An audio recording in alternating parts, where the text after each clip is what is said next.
학생들이 자주 이용하는 인터넷 커뮤니티에 이런 글이 하나 올라왔어요. 제가 읽어드릴게요. 제가 사는 곳은 경상북도 구미시라는 곳입니다. 크지는 않지만 경북에서 그리 작은 도시도 아닙니다. 이 구미가 포항하고 비슷합니다. 규모가요. 그런데 서울에서 전학 온 친구가 저희를 보고 제일 처음 한 말은 이것이었어요. 야, 너희는 피자 먹어봤니? 그날부터 걔를 왕따시키기로 했습니다. 이 글을 보고 많은 학생들이 그 아래 댓글로 자신들도 지방에 산다는 이유로 무시당했던 경험담들을 쏟아놓기 시작을 했어요. 첫 번째 댓글입니다. 저는 서울 사는 사촌 형하고 전화하다가 야, 너 동대문이라는 곳 알아? 라는 말에 상처받아서 지금까지 그 형하고 연락 안 하고 있습니다. 두 번째 댓글입니다. 부산에 사는 사촌이 제일 듣기 싫은 소리가 야, 너네 집에서 바다 보이냐? 야, 너네 집에 배 있냐? 야, 너는 매일 회 먹냐? 이거래요. 그래서 화가 난 친구가 이렇게 대답했답니다. 야, 너는 서울 살아서 매일 롯데월드 가냐? 세 번째 댓글입니다. 울산 사람들은 버스 없어도 되지 않냐고 물어보더라고요. 왜? 하고 물어보니까 울산 사람들은 집집마다 현대자동차 하나씩은 있는 거 아니야? 라고 하더라고요. 네 번째 댓글입니다. 전주 사는데 사람들이 매일 비빔밥만 먹냐고 물어봐요. 다섯 번째입니다.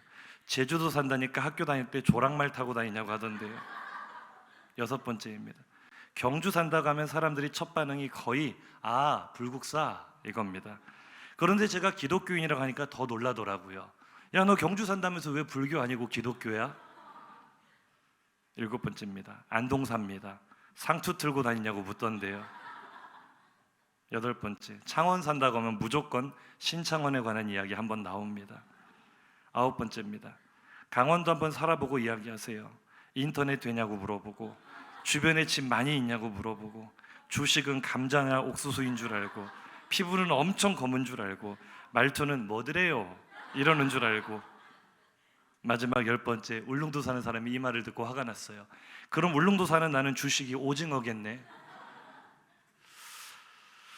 요즘 서울에는 부동산 가격이 천정부지로 치솟고 있다고 합니다. 어제 제가 뉴스 기사 머리 제목이에요. 서울 전세 가격 폭주, 강북도 10억 넘었다. 강남은 예전에 전세가 10억을 넘었고 이제 강북도 1억이 아니고 전세 1억이 아니고 10억. 놀라시지 않는 것이 확실히 우리 교회는 다 집에 돼지 저금통에 10억씩은 있어서 안 놀라시는지 전세가 10억이 넘었답니다. 우리가 같은 나라에 살면서도 이런 이야기를 들으면 아니 그래도 우리도 명색이 울산 광역시 아닙니까? 별로 실감이 안 나세요? 뭐 울산 광역 시골 이런 거 아니잖아요. 우리 광역시에 사는데도 이렇게 갭이 커요. 딴 나라 이야기 같고 우리와 전혀 다른 세상 이야기 같고 하물며 다른 지역들은 얼마나 그 갭을 크게 느끼겠어요. 전혀 체감이 되지 않는 서울과의 갭.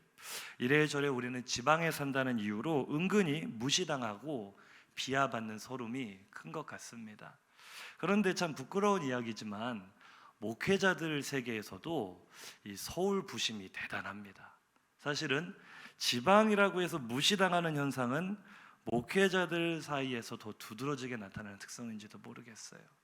자, 우리 교단의 부끄러운 치부이기는 하지만 저는 개인적으로 이렇게 생각합니다. 우리 교단에는 목회자 카르텔이 있습니다. 아이러니하게도 한국교회를 갱신해야 된다고 말하는 협의회에 속한 대형교회들을 중심으로 우리끼리만 하는 그런 문화와 풍토가 굉장히 강력합니다. 거기 한번 그 주류세에 들어가고 나면 절대로 다른 교회로는 부교역자 가지 않습니다. 제가 뭐 실제 교회명은 거론하지 않겠지만 우리가 이름만 들으면 알만한 교계에도 삼성, LG, SK, 현대가 있는 거예요. 다 그런 교회들만 돌아다니다가 어디 지방에 한 500명 이상 1000명급 되는 교회가 나왔다 하면 다 그 교회들에서 지원을 해요. 그래서 공정한 게임이 아니죠. 그 교회의 이름이 결국 그들을 최종 후보까지는 올려놓습니다. 사실 저는 지금 한국교회 목회자 청빙 시스템 자체가 잘못되었다고 생각하지만 어쨌거나 뭐 현실 속에서 우리가 공정한 게임을 해야 되는데 사실은 그 교회들의 꼬리표가 프리패스로 최종 결정이야 이제 설교를 들어보고 성도들이 투표를 해서 하는 거겠지만 그 설교하는 자리까지 가는데 거의 대부분 90% 이상의 목사님들은 기회조차 얻지 못합니다. 이런 현상이 너무나 두드러지다 보니까 사실은 지방에 있는 교회들도, 지역에 있는 교회들도 정신 차려야 돼요. 우리는 큰 교회에 대한 환상을 너무나 많이 가지고 있어요. 큰 교회에 있는 목사님들은 왠지 능력이 출중하고 실력이 월등하고 영성이 뛰어날 것 같지만, 실제로 저 같은 경우는 작은 교회에서도 사역을 해보고 큰 교회에서도 사역을 해보고 다 해봤잖아요. 실제로는 작은 교회 섬기시는 목사님들이 훨씬 더 능력이 출중합니다. 한 사람의 목회자가 감당해야 될 일의 범위나 양이 작은 교회가 압도적으로 많아요. 얼마나 다양한 일들을 해야 되는지 몰라요. 큰 교회는 저도 사역해봤지만 할만합니다. 수월해요. 일은 많지만 그만큼 사람도 많고 도울 수 있는 인력도 많고 목회자도 많기 때문에 이게 중첩되는 부분들도 있고 해서 충분히 감당할 만하지만, 그런데 어때요? 지방에 있는, 지역에 있는 교회들이 담임 목사님을 청빙한다 하면 이름 없이 빚도 없이 그 지역에 있는 작은 교회들에서 섬겼던 목사님들은 다 배제해버리고 서울에 있는 큰 교회 목사님들 능력 있는 줄 알고 모셔와요. 근데 그렇게 모셔와서, 물론 신실하고 좋은 분들도 많이 있겠지만, 그런 분들이 대부분이겠지만 그 중에는 기회주의자들이 섞여 있을 가능성도 매우 높습니다. 저는 지금 우리 김한결 전사님이 서울 총신대학교를 다니는데 주말마다 왔다 갔다 하잖아요. 지금 서울에서 울산까지 거리가 4시간 반이, 동구까지 들어오는데 5시간 이상 좋게 걸립니다. 힘들어요. 근데 제가 일부러 그렇게 하도록 하는 이유는 훈련입니다. 훈련. 저도 그렇게 사역을 했었고, 내가 지방에서 살면서 지방에 있는 교회에서 은혜를 받고 받을 은혜가 있는데, 목사님들, 전사님들이 다 지방 버리고 서울로만, 이게 똑같아요. 세상하고 똑같다고요. 사람은 나면은 서울로 보내고 뭐 말은 나면은 제주도로 보내는 말처럼 목사님들, 전사님들도 다 서울 가려고 합니다. 지금 얼마나 이게, 이 편중 현상이 심각하냐면, 저희 아버지도 아직 지방에서 현역으로 목회를 하시지만 사역자를 구할 수가 없어요. 어떻게 대우를 해드리고 뭐 어떻게 광고를 내도 1년이 가도록 한 명조차 문의를 안 하는 교회들이 대부분입니다.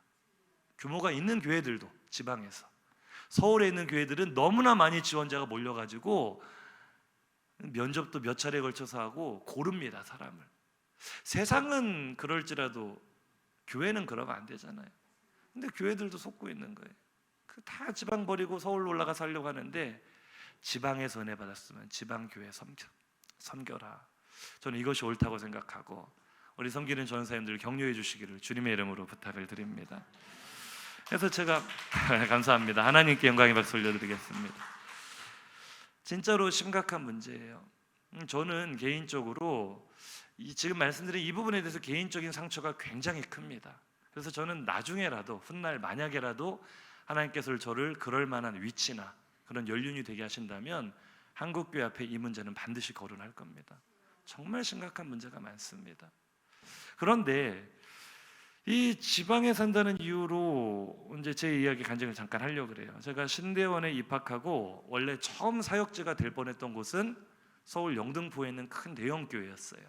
그런데 제가 그 당시 막 결혼을 하고 신혼이었거든요. 신혼인데 이제 신혼집이 전라북도 지방에 있다 보니까 저는 일주일 동안 이제 서울에서 학교를 다니잖아요. 그럼 지방에 있는 교회를 섬기게 되면은 그래도 일주일에 한 번은 보는 주말 부부가 되는데, 제가 만약에 서울에서 학교를 다니고 서울에서 사역제를 구하게 되면 어떻게 되는 거예요? 아내는 지방에 있는데 학기 부부가 되는 거예요. 6개월에 한 번, 1년에 못 만나게 돼서 이거는 좀 아니다 싶어서 이제 그 교회에 거의 결정이 돼서 최종 면접까지 갔고 이제 오케이 승낙만 하면 되는 상황이었는데, 제가 한 가지 요청을 드렸어요. 저는 지방에 집이 있기 때문에 주말에 제가 사역을 할 수 있도록 조그마한 기도실 하나만 내어주시면 제 아내가 서울로 올라와서 주말에 같이 교회를 섬기고 이렇게 섬기겠습니다, 사역을 하겠습니다라고 부탁을 드렸는데, 당시 그 교회가 이 리모델링 중이어서 그게 좀 어렵겠다라는 답변을 듣고 그 교회 사역하는 것을 포기를 했습니다. 근데 그 교회가 제가 좀 전에 말했던, 안타깝지만 지금 한국 교회 그 주류 세력이라 말하는 그 교회 중에 하나거든요. 그러니까 저는 주류에 들어갈 수 있는 기회를 한번 놓친 거예요. 그리고 우여곡절 끝에 이제 전주에 있는 작은 교회에서 사역을 시작을 했습니다. 3년 동안 신대원에서 이제 지방을 왔다 갔다 하면서 교육 전사를 거치고, 그 다음에는 전임 전도사가 되고 강도사 인허를 받을 때까지 4년 동안 한 교회에서 사역을 했어요. 근데 신대원 2학년 정도 되니까 주변에 있는 형님들이 항상 저를 보면 하시는 말씀이 지훈아, 너 지금 사역지 옮겨야 된다. 너 지금 서울로 안 올라오면 평생 서울 문턱도 못 밟아본다. 근데 저는 그 말이 당시에 그렇게 좋게 들리지가 않았어요. 너무 계산하는 것 같고, 아니 목회자가 되기로 했으면 하나님께 내 인생을 맡겨야 되는데 내가 너무 이것저것 따져가지고 옮겨도 되나, 또 뭐 하나님 기도해도 응답도 없었고, 하고 있는 사역에 대한 책임감도 있었고, 그래서 하나님께서 이것을 더 기뻐하실 거라는 판단하에 신대원 졸업할 때까지 사역지 옮길 생각도 하지 않고 한 교회를 오랫동안 섬기게 되었죠. 나름대로 공부도 열심히 했습니다. 뭐 스펙을 쌓으려고 쌓은 건 아닌데 졸업하는 당시에 스펙이 꽤 괜찮았던 것 같아요. 사역도 성실하게 했고, 제 안에는 그런 믿음이 있었습니다. 나만 준비되어 있으면 하나님은 내가 어느 구석에 숨어 있어도 언제든지 무대의 중심에 세우실 것이다. 제가 보기보다 많이 순진합니다. 그렇게 믿었죠. 근데 이 믿음이 이제 그 교회 사역을 4년 마무리를 하고 전임 부목사로 이제 다음 사역지를 찾을 때 저의 그 믿음이 완전히 산산조각이 났습니다. 이때 제가 뼈에 사무치게 깨달은 게 이른바 서울 부심이에요. 저는 이것이 좀 더 신실하고 플러스 요인이 될 거라고 생각을 했어요. 작은 교회에서 지방에서 한 곳을 오랫동안 섬겼고, 또 한 가지 사역, 청소년 사역에 전념하면서 나름대로 전문성도 갖췄고, 이쯤 되면 어느 교회에 이력서를 넣어서 최종적으로 되고 안 되고야 하나님의 뜻이겠지만, 뭐 어떤 큰 교회든 작은 교회든 면접은 한번 볼 수 있지 않겠는가. 그래도 이쪽 분야에서는 전문성도 갖추고 있고 스펙도 나쁘지 않았고 신실하게 사역했고 정직하게 사역했으니까 그런 기대를 가지고 이력서를 썼습니다. 그런데 제 기억으로 그 당시 30통도 넘는 이력서를 썼던 것 같아요. 한 군데에서조차, 남의 이야기라고 그냥 대충 듣지 마시고 좀 공감하면서 들어주세요. 한 군데에서조차 저를 뭐 사역을 맡기겠습니다 이런 건 그만두고 면접 한번 봅시다 라고 연락이 온 교회가 한 군데도 없었어요. 제가 어디 가서 이렇게 못났다는 소리 들을 정도로 이게 좀 안 되지는 않잖아요. 인정하지 않으시는군요. 지금 여러분의 담임 목사입니다. 잘 들으셔야 돼요. 제가 뭐 외모로 보나 뭐로 보나 저를 진짜 충격받았어요. 교만해서가 아니라, 아니 되고 안 되고는 내 뜻대로 되는 건 아니더라도 면접을 볼 자격은 갖췄다고 생각을 했어요. 뭐 실력적으로도 그렇게 뒤떨어지지 않게 열심히 공부했고, 한 교회에서 열심히 사역을 했고, 신실하게 하나님 앞에서 열심히 살려고 발버둥 쳤으니까 면접 보는 건 당연한 거 아니라고 생각했는데 8월 달부터 준비했어요. 다음 사역지를. 그 교회에는 11월 달에 사임하기로 이야기가 되어서 8월부터 준비를 했는데 11월이 지나서 사임을 하고 12월이 거의 중순이 될 때까지도 한 군데에서도 연락이 안 오는 그 당황스러움을 아십니까? 저는 하나님께 제대로 뒤통수 맞았다고 생각을 했습니다. 너무너무 서운하고 속이 상하고, 이건 아니다, 정말 이건 아니다, 어떻게 이럴 수가 있는가. 정말 얼마나 배신감이 들었냐면, 이거 실직자가 된 거거든요. 좀 공감을 좀 해주세요. 사임을 했다니까요. 그 교회를, 열심히 섬겼던 교회를 사임을 했는데 사역지를 주셔요 안 주셔요? 주실 기미가 안 보여요. 그래서 그 당시 그 담임 목사님이 얼마나 딱했으면 저를 그냥 저희 신혼집 앞에 있는, 그 교회도 큰 교회입니다. 얼마 전에 총회를 했었던 큰 교회인데, 그 같은 그 교회에서 그 부교육자 생활을 하셨던 분이 그 교회 담임 목사님이 저를 소개시켜 주셔서 이 전사 쓸만하니까 데려가라고. 근데 그게 그렇게 자존심이 상하는 거예요. 나는 이 세상처럼 인맥으로 이렇게 하는 거, 인맥으로 갈 것 같았으면 저희 아버지도 그 지역에서 굉장히 오랫동안 사역하시고 그 지역에 있는 큰 교회들과 연결 안 되는 교회가 어디 있겠어요. 근데 저희 아버지도 워낙에 강직하신 분이라 자기 아들 어디에 소개해주고 이런 거 전혀 못 하시는 분이고, 저도 그런 거 원하지 않고, 그런 상황이 제가 너무나 비참하고 초라한 거예요. 뭐 이렇게 보내주시면 그 교회 가는 것도 감사하기는 한데, 하나님 이건 좀 아니지 않습니까? 이런 생각이 들면서 실직자가 되고 나니까 이거는 목회를 하지 말라는 뜻이다, 이건 내가 접어야 되겠다, 뭐하고 먹고 살지, 이 고민까지 할 정도로 제가 벼랑 끝에 몰리게 된 거죠. 그런데 이제 그 소개받은 교회가 이번 주 금요일 날 면접이에요. 그런데 예전에 이력서를 써놓고 잊고 있었던 목포 사랑의 교회에서 수요일 날 갑자기 연락이 온 거예요. 내일 면접을 좀 보자는 거예요. 목요일 날. 근데 그 목포 사랑의 교회는 제가 지금이니까 하는 말이지만 그 성경에도 나오잖아요. 나사렛에서 무슨 선한 것이 나겠냐고. 지금 전주에서도 서울로 가려고 준비하고 있는 제가 이 전주보다 더 훨씬 밑에 있고 작은 목포에 대한 이미지가 별로 안 좋았어요. 목포는 항구다. 목포 그 깡패 많은 동네 이런 데 아니야. 이런 전라북도 사람이지만 전라북도 사람들은 전라남도와 이 심리적인 거리가 굉장히 멉니다. 대전을 가면 같이 광주는 안 가거든요. 전라북도 사람들이 굉장히 같은 전라도로 같지 않아요. 말투도 뭐 성도님들 제가 전라도 사투리 쓴다고 하시는데 저 상당히 기분 나쁘거든요. 서울 말씨인데 전라도 억양이 살짝 있는 거지. 제가 목포 가서 깜짝 놀랐다니까요. 여긴 다른 세계예요. 완전히 말이 내가 알던 전라도는 이런 전라도가 아닌데 목포는 진짜 리얼 전라도였어요. 목포에 무슨 선한 것이 나길래 백동조 목사님이 어떤 부인지도 몰랐고 목포 사랑의 교회가 어떤 교회인지도 몰랐고 그 교회에 이력서를 썼던 이유는 단 하나, 그 당시 담임 목사님께서 그 목포 사랑의 교회 세미나를 다녀오셔서 너무나 은혜를 받으시고 야, 그 백동조 목사님 너무 훌륭하신 분이더라, 그 교회 한번 이력서 내봐라 해서 제가 그냥 마음에는 안 내켜도 순종하는 마음으로 이력서를 썼는데 메일로 보내라 해서 메일로 보내도 메일 확인도 안 하더라고요. 나도 관심 없고 자기들도 관심 없고 잘 됐다고 잊고 있었는데 벼랑 끝에서 수요일날 연락이 왔는데 상식적으로 그렇잖아요. 그 큰 교회에서 뭐 내일 면접을 본다 해서 뭐 그날 당일에 결정될 일이 있겠어요. 뭐 적어도 몇 주간 시간은 걸리겠죠.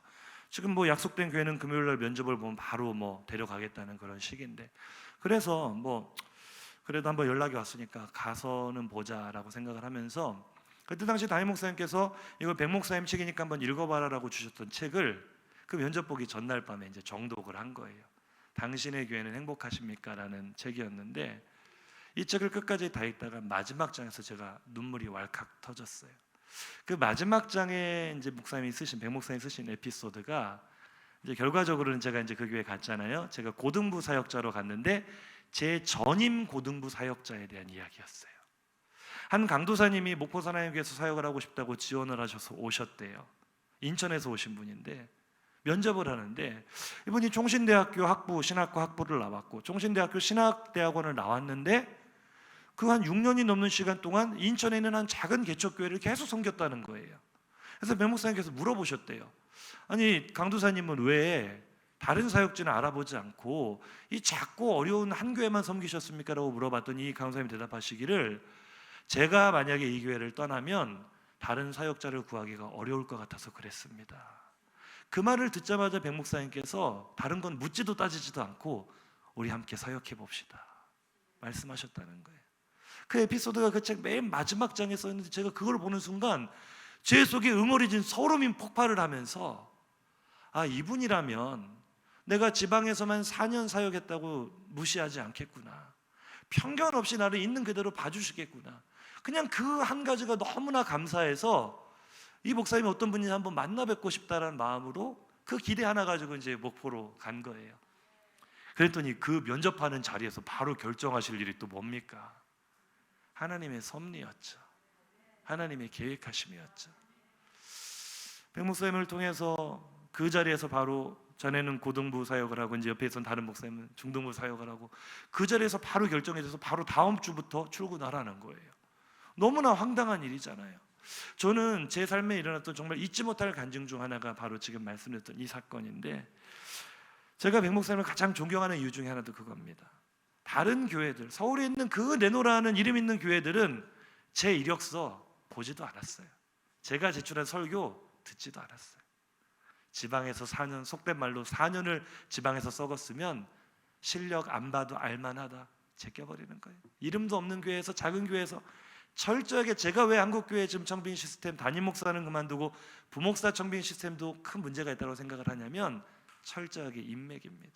그리고 교회 사이즈가, 자신이 사역하는 교회 사이즈가 그 사람의 능력과 실력이라고 판단을 해버려요. 너무나 안타까운 거죠. 저는 굉장히 큰 상처를 가지고 지금도 생각합니다. 만약 그때 백 목사님께서 나를 거둬주시지 않았더라면, 그때 백 목사님이 나를 품어주시지 않았더라면 내가 지금 어디에서 뭐 하고 있을까? 전 평생 은인이에요. 백 목사님이 저에게는 아마 모르기는 몰라도 저는 한국교회에 대한 깊은 배신감과 상처를 안고 폐인이 되지 않았을까, 목회를 제대로 하긴 했을까, 이런 생각을 합니다. 그래서 제가 이 간증을 하는 이 목적은, 한번 인사하시죠. 지방에 사는 서름이 있습니다. 제가 오늘 본문을 묵상하다가 깜짝 놀란 것은, 저는 그렇습니다. 제가 말씀 안 드린 한 가지 반전이 있네요. 제가 이런 지방에 사는 서름을 가지고 있으면서 여기서 정말 놀라운 반전 중에 하나는, 저는 사실 본래 진짜 백이 오리지널 서울 사람이라는 거예요. 다 웃으시는데, 제가 얼마 전에 우리 은지자매, 피아노 반주하는 은지자매 예비 신랑인 그 경수 형제하고 제가 이야기하다가 서로 웃었거든요. 경수 형제도 서울 사람이래요. 서울 사람인 것을 증명하는 방법이 뭔 줄 아세요? 주민등록번호 뒷자리가요, 1 다음에 0으로 시작합니다. 여기 0으로 시작하시는 분 계십니까? 잘 없으시죠? 저는 서울 사람입니다.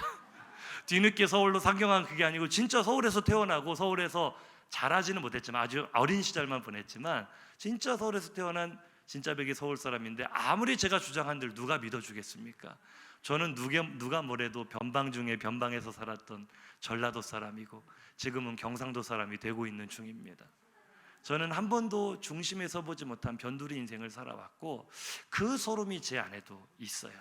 그런데 오늘 본문을 보니까 성경에도 이처럼 변방이라는 서름에 고통받던 사람들이 있더라고요. 그들이 누굽니까? 오늘 본문 1절 한번 읽어보겠습니다.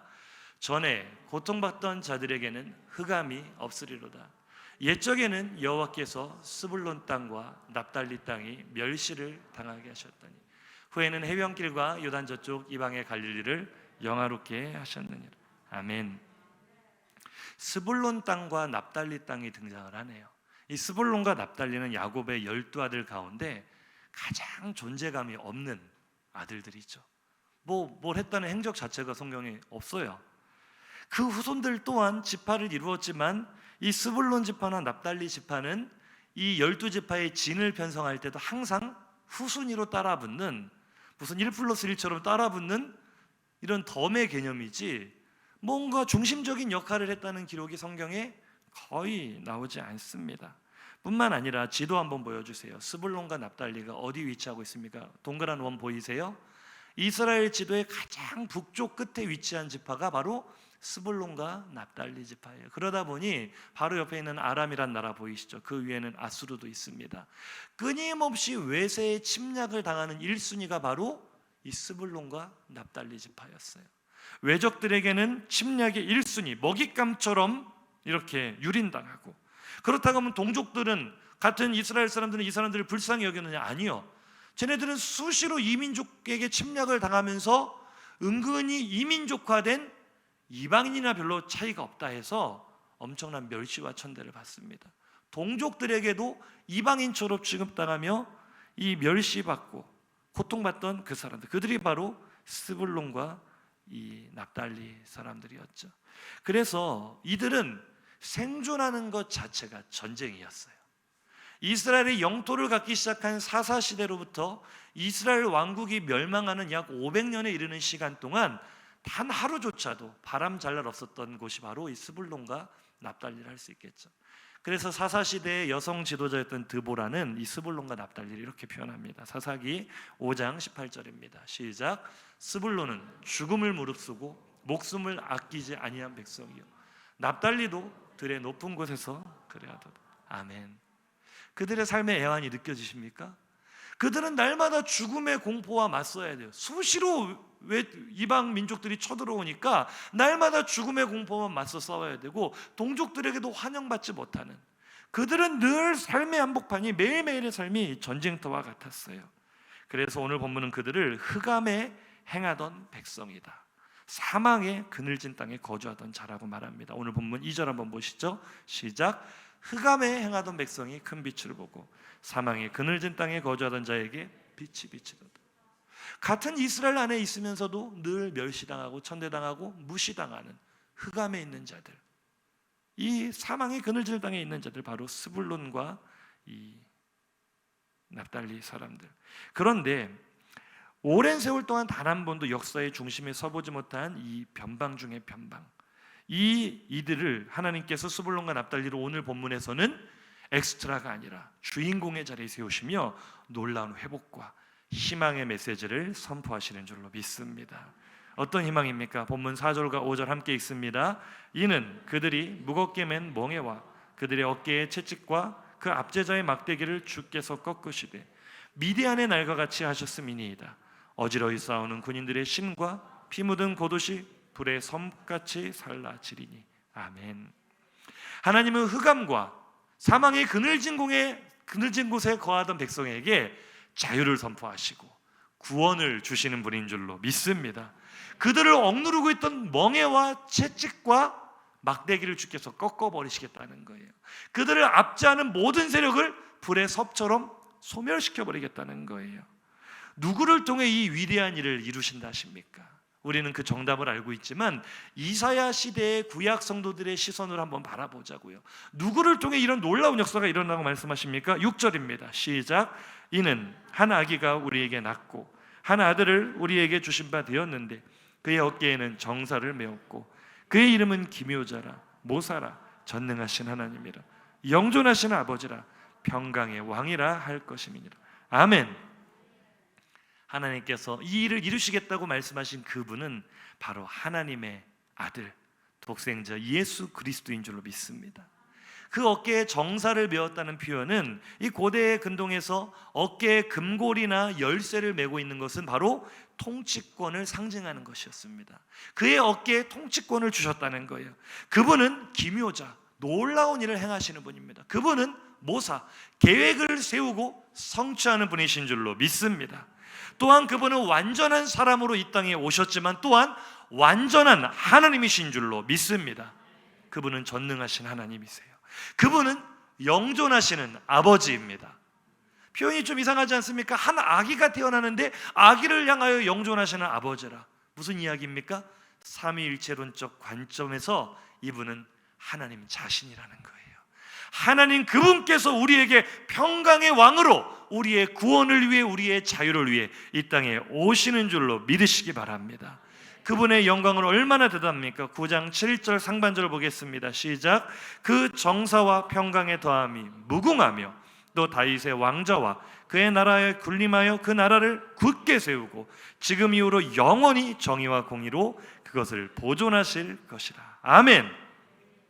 예수 그리스도께서 우리의 그늘진 땅에 오시면, 우리의 흑암 같은 인생에 오시면 우리에게도 영원한 주님의 통치가 이루어질 줄로 믿습니다. 우리의 멍에가 완전히 벗겨지고 우리에게 새 날이 열릴 줄로 믿습니다. 그의 무궁한 영광이 세세토록 영원할 줄로 우리는 믿습니다. 왜 그렇습니까? 그분의 이름은 임마누엘, 우리와 함께 하시는 분이기 때문에 그렇습니다. 마태복음 1장 23절입니다. 시작. 보라, 처녀가 잉태하여 아들을 낳을 것이요 그의 이름은 임마누엘이라 하리라 하셨으니 이를 번역한즉 하나님이 우리와 함께 계시다 함이라. 아멘. 정리하면 이렇습니다. 스불론과 납달리 땅은 지금까지 멸시와 천대를 당하는 변방이었다. 그들은 흑암 가운데 있었다. 그들은 사망의 그늘진 땅에 사는 자들이었다. 하지만 임마누엘 하나님이 그들 가운데 들어가시면, 임마누엘로 오시는 하나님 예수 그리스도께서 그들 안에 거하시면 그들의 어둠 가운데 밝은 빛이 비춰오고 그들의 고통은 끝날 것이다. 그들에게 새 날이 열릴 것이다. 이것이 바로 임마누엘의 복인 줄로 믿으시기 바랍니다. 할렐루야. 이 말씀을 믿으십니까? 우리의 어두운 삶에도 예수님이 오시면 우리에게 새 날이 열릴 것을 믿으시면 아멘 하시기 바랍니다. 분명히 우리는 믿죠. 그런데 우리는 오늘 본문을 스불론과 납달리의 시선에서 봐야 될 필요가 있어요. 이 사람들에게 과연 이 말씀이 믿어졌을까요? 지금까지 한 번도 역사의 중심에 서보지 못한 변방 중의 변방이었는데요. 이방인들에게 끊임없이 침략을 당하고 동족들에게도 마치 이방인처럼 무시와 멸시를 당하는 그들에게 너희들에게 임마누엘 하러 하나님의 아들이 오신다는 말이 믿어지겠냐고요. 아니 그렇게 대단하신 왕이, 만왕의 왕이 오셔도 어디에 오시지? 서울에 오시지. 이런 변방 구석에 오시겠냐고요. 이해가 되시면 아멘 하시기 바랍니다. 아니 그렇게 위대한 다윗의 왕자를 영원히 통치하실 그 왕이신 하나님의 아들 독생자가 오신다면 이스라엘의 서울인 예루살렘에 오시지 저 끄트머리 변방에 오시겠냐고요. 이것이 당시 사람들의 상식 아니겠어요? 실제로 예수님 어디에 태어나십니까? 이스라엘의 서울인 예루살렘 바로 아래에 있는 베들레헴에서 태어나시잖아요. 스불론과 납달리 사람들이 볼 때는 거 봐라, 이럴 줄 알았다. 우리는 영원히 변방이고 예루살렘이나 베들레헴은 늘 중심에 있으니까 예수님이 오셔도 베들레헴에 오신다고 하지 않았냐. 실제로 이사야와 동시대에 예언했던 미가라는 선지자는 예수 그리스도께서 베들레헴에 오실 것을 분명하게 예언하고 있거든요. 그러니 오늘 변방에 위치한 이 어둠에 거하고 있는 멸시와 천대당하는 스불론과 납달리에게 만왕의 왕이 너희 가운데 빛으로 오실 것이다, 이 말이 믿어질 리가 없죠. 어떻게 된 것일까요? 하나님의 약속이 부도가 난 것일까요? 왜 스불론과 이방 이 납달리 땅에 이 예수님의 빛을 비춰주신다 하신 하나님께서는 베들레헴에 예수님을 태어나게 하셨을까요? 하지만 조금 더 우리가 성경의 사실을 살펴보면 매우 놀라운 점을 발견할 수 있습니다. 마태복음 2장 21절에서 23절입니다. 시작. 요셉이 일어나 아기와 그의 어머니를 데리고 이스라엘 땅으로 들어가니라. 그러나 아켈라오가 그의 아버지 헤롯을 이어 유대의 임금됨을 듣고 거기로 가기를 무서워하더니 꿈에 지시하심을 받아 갈릴리 지방으로 떠나가 나사렛이란 동네에 가서 사니 이는 선지자로 하신 말씀에 나사렛 사람이라 칭하리라 하심을 이루려 함이니라. 아멘. 무슨 이야기를 하고 있습니까? 예수님이 태어나셨을 때 동방의 박사들이 유대인의 왕으로 오신 이가 어디 계시냐, 우리가 그에게 경배하러 왔노라, 이 말을 듣고 헤롯과 온 성이 소동을 합니다. 그리고 야심가했던 헤롯은 자신의 훗날에라도 정치적인 적수가 될 수 있는 이 예수를 죽이려고 계략을 꾸밉니다. 이 사실을 미리 알고 주의 천사가 요셉을 현몽하여 애굽으로 피신하게 하죠. 그리고 애굽의 아기 예수와 요셉과 마리아가 있는 동안에 헤롯이 죽었습니다. 이제 본국으로 돌아와야 되는데 헤롯의 뒤를 이어 왕이 된 아켈라오도 여전히 포악하고 악한 사람이었기 때문에 요셉과 마리아는 그를 두려워하여 원래의 고향인 베들레헴으로 가지를 못했어요. 그리고 어디로 갑니까? 그 아켈라오의 손이 가장 미치지 않을 만한 곳, 어디예요? 제일 변방에 있는 갈릴리, 나사렛이라는 동네로 갔는데 과연 이 갈릴리와 나사렛이 어디냐? 우리 성경 말씀 보겠습니다. 마태복음 4장 12절에서 16절입니다. 시작.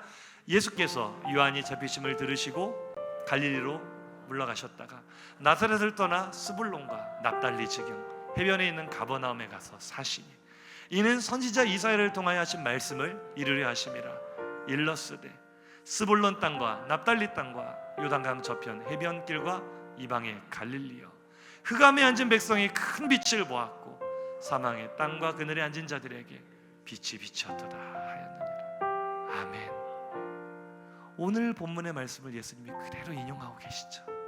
분명히 예수님은 미가 선지자의 예언대로 베들레헴에 태어나셨습니다. 그런데 우연처럼 보이는 여러 번의 사건을 통하여 하나님은 운명처럼 예수님을 스불론과 납달리 땅으로, 바로 그 갈릴리로 가버나움으로 인도하시죠. 인사하실까요? 우연이 아니라 하나님의 완전하신 계획입니다. 하나님의 섭리입니다. 이 사실을 믿으십니까? 제가 이번에 성지순례를 갔을 때 우리를 가이드해 주시는 목사님께서 이 갈릴리 바다 제가 갔거든요. 그 갈릴리 바다에 배를 띄우고 그 선상에서 성찬식을 하는데 너무나 큰 은혜를 받았어요. 그런데 이 갈릴리 바다를 처음 보는 순간 이 가이드 하시는 목사님께서 그 말씀하시더라고요. 예수께서 이 갈릴리를, 이 가버나움을 사역의 중심지로 삼으셨다는 것이 얼마나 큰 은혜인 줄 아느냐고 말씀해 주시더라고요. 이스라엘의 역사 가운데 항상 변방이었던 땅, 항상 멸시와 천대를 당하던 그 땅에 예수님은 약속대로 큰 빛으로 오셨습니다. 흑암 가운데 있었던 백성에게, 사망의 그늘진 곳에 있었던 백성에게 예수님은 큰 빛으로 오신 줄로 믿습니다. 예수께서 갈릴리에 오셨다는 사실이 우리에게 주는 메시지도 너무나 크죠. 사랑하는 성도님들, 우리 인생이 갈릴리와 같다는 생각 들지 않으십니까? 스불론같이, 납달리같이 우리가 무시당하고 멸시당할 때가 많다고 느껴지지 않습니까? 예수님은 그렇게 소외받은 나에게 찾아오십니다. 갈릴리에 찾아오십니다. 우리 함께 가사를 생각하며 찬양할까요? 나 어느 날 꿈속에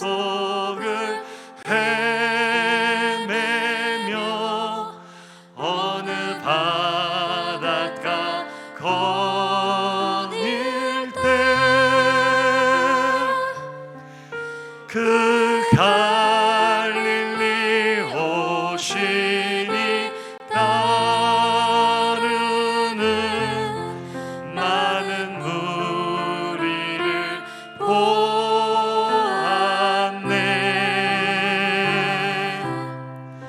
나 그때에 확실히 소경이 눈을 뜨는 것 보았네. 그분은 큰 빛으로 오셨기 때문에 그 갈릴리 오시니 능력이 나를 놀라게 하였네. 그분은 나에게 어떤 분이십니까? 함께 고백할까요? 내가 영원히 사모한 주님,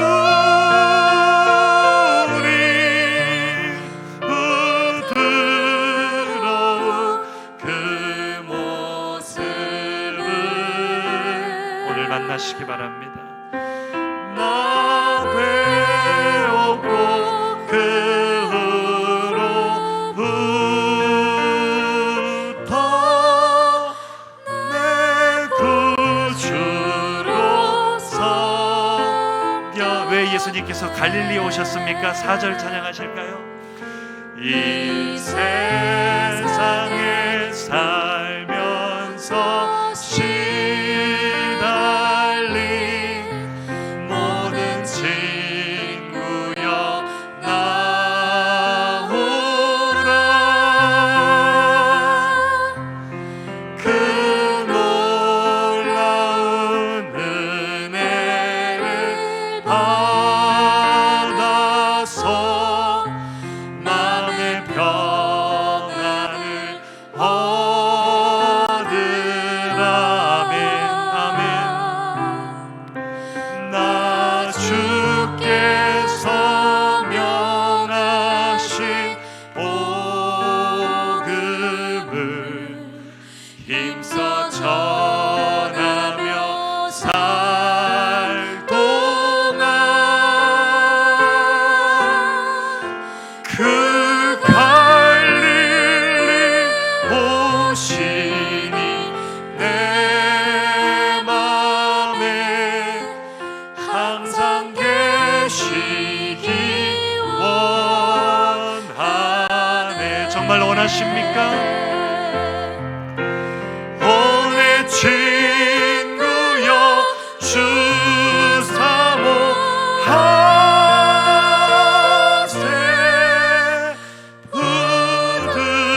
부드러운 그 모습을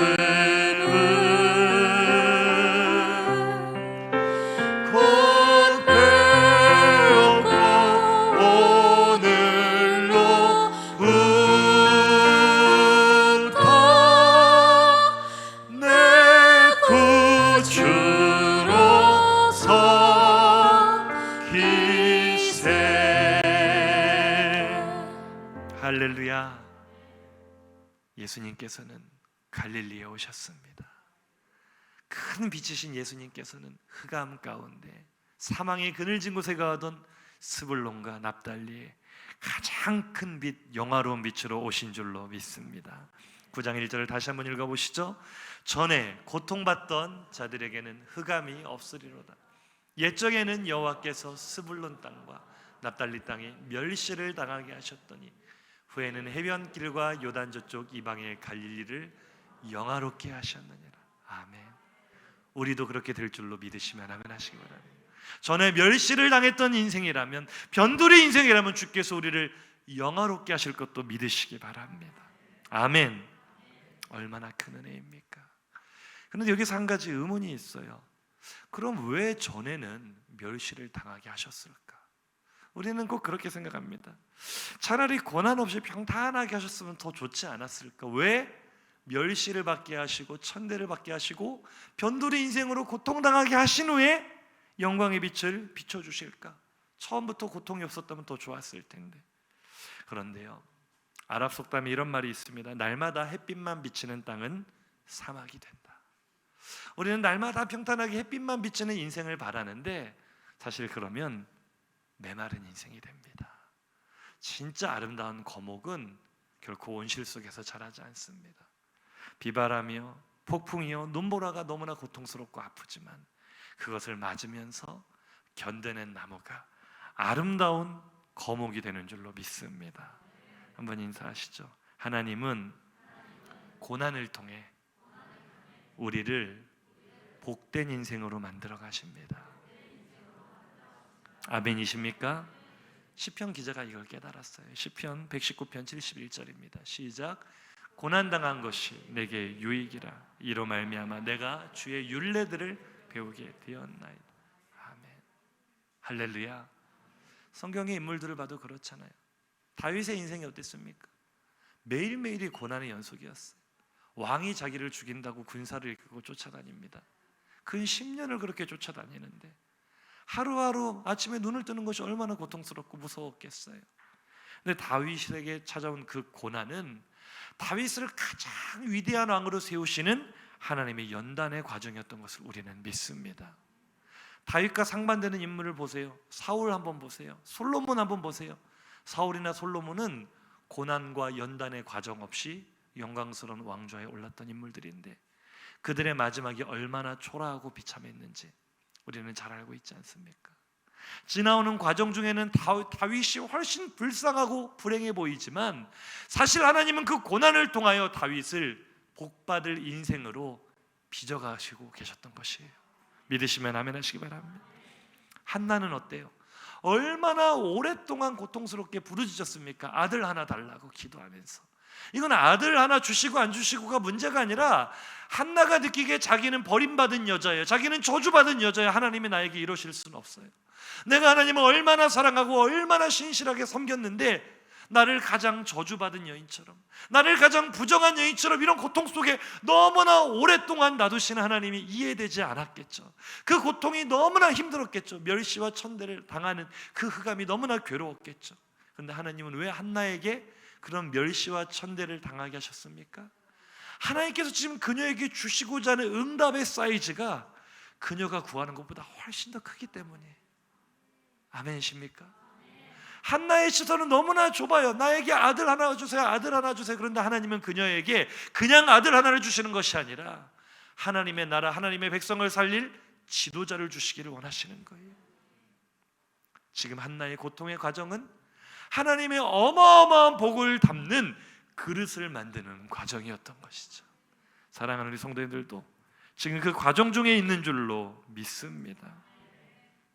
하나님께서 우리를 때때로 소외받게 하실 때가 있어요. 우리를 변두리 인생처럼 방치하시는 것처럼 우리를 내버려 두신 때가 있어요. 우리를 멸시받게 하시고 무시당하게 하시고 천대받게 하실 때가 있어요. 그때마다 너무 괴로울 수 있겠지만 하나님께서 우리에게 그런 과정을 주시는 이유는 너무나 명확합니다. 3절 한번 읽어보실까요? 시작. 주께서 이 나라를 창성하게 하시며 그 즐거움을 더하게 하셨으므로 주소하는 즐거움과 탈취물을 나눌 때의 즐거움 같이 그들이 주 앞에서 즐거워하는. 아멘. 창성이라는 단어의 뜻은 많아지게 하신다는 뜻이에요. 넓어지게 하신다는 뜻이에요. 하나님께서 왜 우리에게 그 고난의 과정, 멸시와 천대의 그 시간을 견디게 하십니까? 우리를 창성하게 하시려고요. 우리를 넓어지게 하시려고요. 우리를 하나님의 복을 담은 큰 그릇으로 만드시기 위하여 고난의 과정을 주시는 줄로 믿으시기 바랍니다. 사람이 얼마나 간사한 존재인지 모릅니다. 우리는 늘 모든 일이 잘 되기를 원하지만요, 사람은 그래요.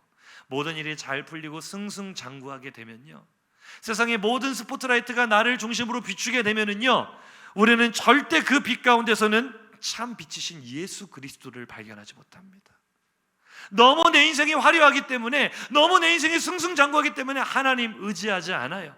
자신의 지혜를 의지하고 자신의 힘을 의지하고. 요즘 우리가 새벽마다 말씀 묵상하는데 아수르 왕의 패착이 무엇이었습니까? 자기 힘으로 자기 지혜로 이 일들을 이루었다고 착각하는 거예요. 하나님이 그에게 말씀하십니다. 도끼가 어찌 그 주인보다 앞서갈 수 있겠냐고요. 너는 도구일 뿐인데. 도구에 불과한 우리 인생이 하나님을 찾지 않아요. 고난당한 것이 내게 유익이라. 이 말씀의 의미는요, 우리 인생에 고난이 찾아오고 스불론과 납달리 같은 흑암이 찾아올 때 우리는 비로소 내 힘으로 할 수 있는 것이 아무것도 없다는 것을 깨닫고 참 빛이신 예수 그리스도를 간절히 찾게 됩니다. 그때 우리에게 임마누엘 하신 하나님은 어김없이 영광의 빛으로 우리에게 비춰주시는 줄로 믿습니다. 인사하시죠. 이것이 은혜입니다. 진짜 은혜입니다. 하나님은 예수 그리스도 참 빛으로 말미암아 우리를 어둠에서 빛으로, 멸시받던 변두리 인생에서 가장 영화로운 주인공으로, 무너지고 초라한 인생에서 하나님이 장성하게 하시는 행복한 인생으로 거듭나게 하시는 줄로 믿으시기 바랍니다. 제가 어떻게 제 살아온 이야기를 다 하겠어요. 제가 성도님들에 비해서 짧은 인생을 살아왔지만 순탄하지 않았습니다. 굉장히 상처도 많고 소외도 많이 받았고, 안 그럴 것 같죠? 잘 안 믿으시더라고요. 저는 무슨 엘리트 코스로 온 것처럼 착각하시는데 전혀 그렇지 않습니다. 저는 밑바닥을 기면서 왔습니다. 그런데 저는 참 소외받은 사람이라는 생각을 많이 했거든요. 항상 외로웠어요. 항상 변두리 인생이구나. 아까도 제가 좀 속상한 얘기를 했지만 저는 그렇게 생각해요. 목회자들은 계급이 있는 것 같아요. 귀족들이 계시더라고요. 그에 비하면 저 자신은 노비같이 느껴지는 거예요. 나는 참, 부모님도 평생 시골에서 목회하시면서 어떤 세상적인 영광 이런 거 하나도 얻지 못하고, 나도 똑같이 부모님처럼 그렇게 살겠구나, 예전부터 그걸 느끼면서 변두리 인생이구나. 그런데 한번 보세요. 제가 불과 36의 나이에 화평교회 담임 목사로 부임했습니다.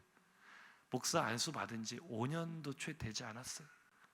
이거는 별로 놀라지 않으시는데 기적입니다.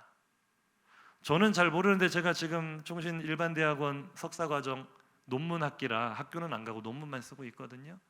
저는 모르는데 이미 학교에서 제가 유명 인사가 돼 있더라고요. 그 목포에서 그 젊은 목사님 한 분이 딱 한 군데 지원해서 한 번에 담임 목사 됐다고. 제가 지금 굉장히 기적의 주인공이 되어 있어요. 어떻게 그런 일이 가능하느냐, 한국 교회에 그런 역사가 일어날 수 있느냐. 저는 전혀 몰랐던 이야기인데 제 동생이 어디서 듣고 이제 그런 얘기를, 자기네 교회에서도 그 이야기가 돌았대요. 서울에서 목회하는 부교역자 사역하는 제 동생이 여러분의 담임 목사가 지금 유명 인사가 되어 있습니다. 제가 잘나서요? 아니에요.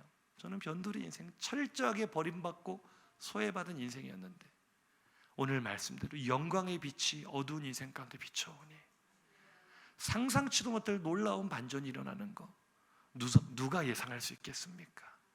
저는 지금도 그래요. 어려운 일이 찾아올 때가 있죠. 앞이 꽉 막힐 때가 있죠. 답답한 순간이 있습니다. 하지만 저는 오늘 본문의 말씀은 분명히 믿습니다. 하나님께서 창성하게 하시려고 지금 이 시련을 허락하시는구나. 우리 성도님들에게 동일한 고백이 되시기를 주님의 이름으로 축복합니다. 아멘. 오늘 우리가 이제 결단의 찬양으로 부를 광야를 지나며라는 찬양의 가사를 제가 읽어드리겠습니다. 왜 나를 깊은 어둠 속에 홀로 두시는지 반주로 시작해 주세요. 어두운 밤은 왜 그리 길었는지, 나를 고독하게, 나를 낮아지게, 세상 어디에도 기댈 곳이 없게 하셨네. 광야에 서 있네. 아마 성도님들 자신의 이야기처럼 들으시는 분들이 많을 거예요.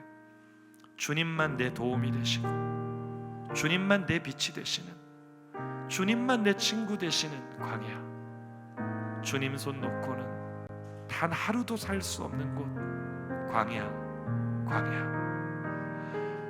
주께서 나를 사용하시려, 나를 더 정결케 하시려 나를 택하여 보내신 그곳 광야, 성령이 내 영을 다시 태어나게 하는 곳 광야에 서 있네. 내 자아가 산산이 깨지고 높아지려 했던 내 꿈도 주님 앞에 내어놓고 오직 주님 뜻만 이루어지기를, 나를 통해 주님만 드러나시기를 광야를 지나며. 사랑하는 성도님들, 말씀을 줄여 마치겠습니다. 지금 혹시 인생의 혹독한 광야를 지나고 계시는 분 계시지 않습니까? 우리 울산 동구는 코로나 전부터 경제적 재난 지역으로 선포될 만큼 어려움이 많았어요. 여기 설상 가성으로 코로나 사태가 터지자 지금 다들 말은 못해도 성도님들의 고통이 이만저만이 아닐 거라고 생각합니다. 우리 모두 다 힘든 시기를 지나고 있죠. 광야를 지나고 있습니다. 물질의 문제 때문에 고통당하는 분들 계시지 않습니까? 관계 때문에 고통당하는 분들 계시지 않습니까? 자녀 문제 때문에 고통당하는 분들 계시지 않습니까? 하나님 왜 우리를 이렇게 늘 무시당하고 멸시와 천대당하는 변두리 인생으로 내버려 두시는지 하나님이 원망스러울 때가 있지는 않습니까? 꼭 기억하시기 바랍니다. 하나님은 우리를 창성하게 하시려고, 우리를 복받을 그릇으로 빚으시기 위하여 지금의 광야를 지나게 하시는 줄로 믿습니다. 한번 인사하시죠. 하나님은 성도님을 복받을 그릇으로 만들어가고 계십니다. 믿으십니까? 오늘 본문 9장 7절 읽고 마치겠습니다. 마지막 절 노란색 글씨만 읽겠습니다. 시작. 만군의 여호와의 열심히 이를 이루시리라. 아멘. 하나님께서는 반드시 우리 성도들을 창성하게 하실 것입니다. 왜냐하면 우리 성도님들 하나님의 자존심이기 때문에 그래요. 하나님이 택하신 하나님 나라 모델하우스이기 때문에 그래요. 우리가 세상 가운데 창성하게 될 때 하나님이 영광을 받으실 겁니다. 우리는 하나님의 그 구원을 기다리며 오늘도 묵묵히 광야를 지나는 겁니다. 하나님의 창성케 하심을 바라보며 만군의 하나님의 열심히 우리를 끝까지 포기하지 않으시고 그 놀라운 반전을 이루실 줄로 믿습니다. 함께 찬양하겠습니다.